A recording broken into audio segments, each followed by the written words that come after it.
What is going on, guys and gals? It is your boy J Love coming back at you with another video. In this video, like the title says, we're going to talk about a profitable, proper hotshot business strategy in 2025. Guys and gals, thank you so much for being part of this video, and thank you for being part of this channel. My name is Jason Love, co-owner of Flash Love Logistics LLC.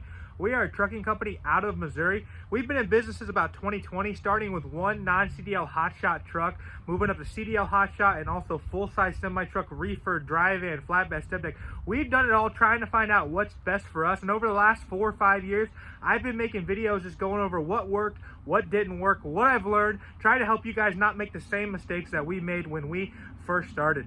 Now, with this video, guys, we know that over the last 3, 4, 5 years, the hotshot trucking has really changed.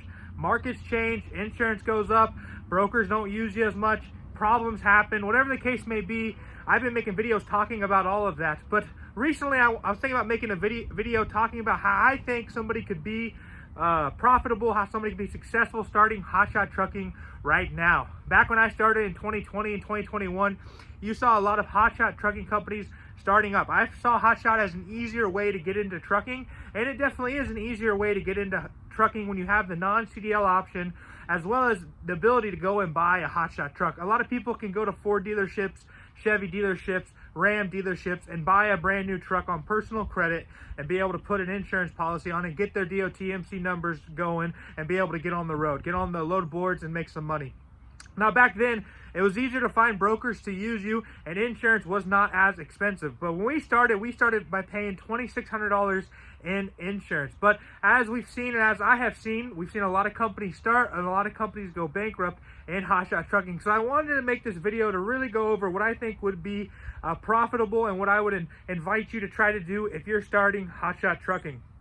Now, one big issue you're going to run into with hotshot trucking is how long your equipment is going to last. A semi truck, you can get 6, 7, 8 years out of that truck. But if you're doing 10,000 miles a month with hotshot, you're only going to have about 3 years. So if one of those years is during a bad freight market, which we've seen bad freight markets for the last, 4, 5, 6, how many years we've seen bad freight markets since I started, right? You're going to be losing time with that equipment, and you're going to find yourself in a position where you're not going to be able to have enough money to buy a new truck, and you're going to have so much negative equity on your equipment, you're not going to be able to get out of it. So we do not want to be in that position. When I first started hotshot, it was easy to hop on the load boards and find freight. We can make $4,000, $5,000, $6,000 a week in total gross by just finding that freight on the load boards. And now we want to make more than that, but it was easier to do it back then. Nowadays, these brokers are not going to use new authorities. It's very, very difficult. So my number one tip, and what I would tell you to do if you want to get into hotshot trucking, is you need to look in your local area, whatever town you live in, whether small or big, and see what the needs of local factories and local people in your area. See what the needs are in that area. Where I live currently, I live in a small town in Missouri. But just down the road, we have a sawmill. We have multiple sawmills around here. We have a multiple steel yards around here, and so there's a need for full-size semi-trucks to move steel and to move lumber as well. And so me just being able to see the needs of the people around this area and build my company around that can be very, very helpful.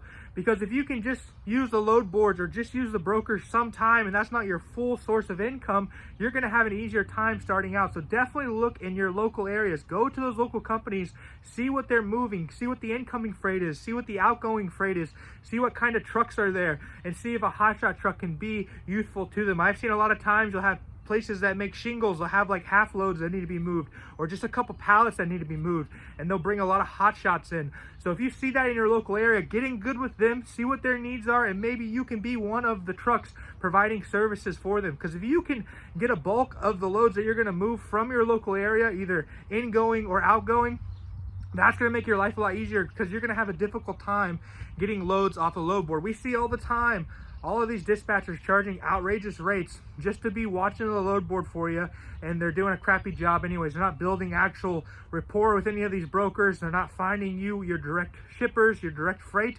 You need to find that direct freight for you. So that would be my first tip. Before you do anything else, figure out what the needs are of your local area. All right, We don't just want to run a lot of miles, we want to get paid to run these miles.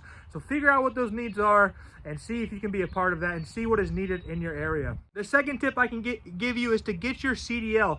Regardless of if you're trying to operate a non-CDL setup for many different reasons, because you don't want to do IFTA, you don't want to do IRP, you don't want to sign up for KYU and all this different stuff that you might have to sign with, Drug and Alcohol Clearinghouse, whatever the case may be.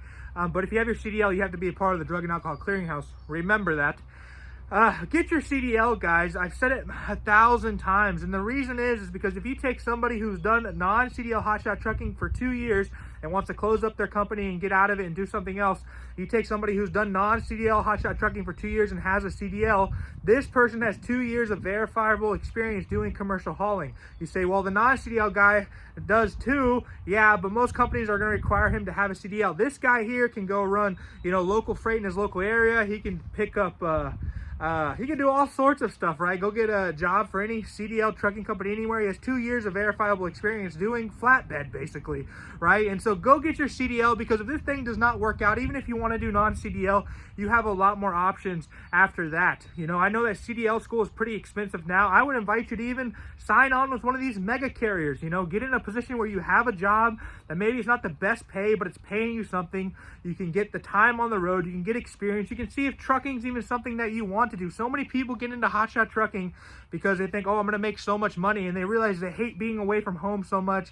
They hate being on the road. They hate all of these things, and now they're, $80,000 in debt. They have all these reoccurring payments coming out. They have all these contracts signed with all these companies. It's very difficult to get out of. So my second tip is go get your CDL, okay? Go get your CDL regardless of what type of setup you're going to be running. But that first tip is to figure out what type of setup you need by going to those local companies and seeing what they're moving and what equipment that you could have that would be useful for them. Make them your customer. Now, my third tip for you is to find somebody who has more experience than you do, all right? Find somebody who is already in the market, who's already running, and pick their brain, whether you're going to pay for an actual business consultation like what I offer at howtohotshot.com, or you're just going to get some free tips and tricks from a friend of yours that's already in the market. Figure out what's working for them, figure out what fuel card they use, figure out what ELD they use, figure out all of these different things, because you're going to have to be signing up for these different programs, okay? It's very easy for you to get on the phone with the factoring company, and they're going to say a lot of jargon that you have no idea of, and you're going to sign a 2-year contract with crappy terms. Same with a fuel card. You're going to get a terrible discount because you don't really know what you're doing. Same with the ELD. They're going to get you into 5-6-year contracts. So find somebody who knows more than you do, whether you pay for an actual business consultation through howtohotshot.com or just picking the brain of somebody in one of the Facebook groups somewhere else. But definitely, guys, at the end of the day, stay away from these get-rich-quick scammers when it comes to hotshot trucking. So many people are posting on this group saying, we'll make you $6,000, $7,000, $8,000, $9,000 a week. All you don't even need a truck. You just need a F-150. Like, stay away from this nonsense, guys. Most of these people are just dispatch companies trying to lock you into some nonsense and charge you terrible rates, or they're just people trying to steal your information. If it is too good, it sounds too good to be true, brothers and sisters, guys and gals out there, it definitely is too good to be true. So guys, this is what I'm telling you. Figure out in your local area what is the need of your local area. Go get your CDL. Build your business around direct freight, okay? You can use the load boards. You can use the brokers when you need to get home or whatever the case may be. But how the regulations are right now, guys and gals, it's going to be very difficult for you to get freight from them until you have an MC authority that has been aged. The last tip I can give you guys is look into maybe leasing on with somebody and get the benefits of their program. If you want to figure out what a good lease on program looks like, I have a couple of videos on my channel, or you can hit me up at howtohotshot.com, and I'll kind of show you what a good lease on program looks like, because you can get taken advantage of some crappy companies out there, guys, and you can have a lot of benefits there, having lower insurance, having maybe some direct shippers they're already set up with, or maybe they have a dispatcher that works for them directly, somebody just that works with their company that can get you solid loads.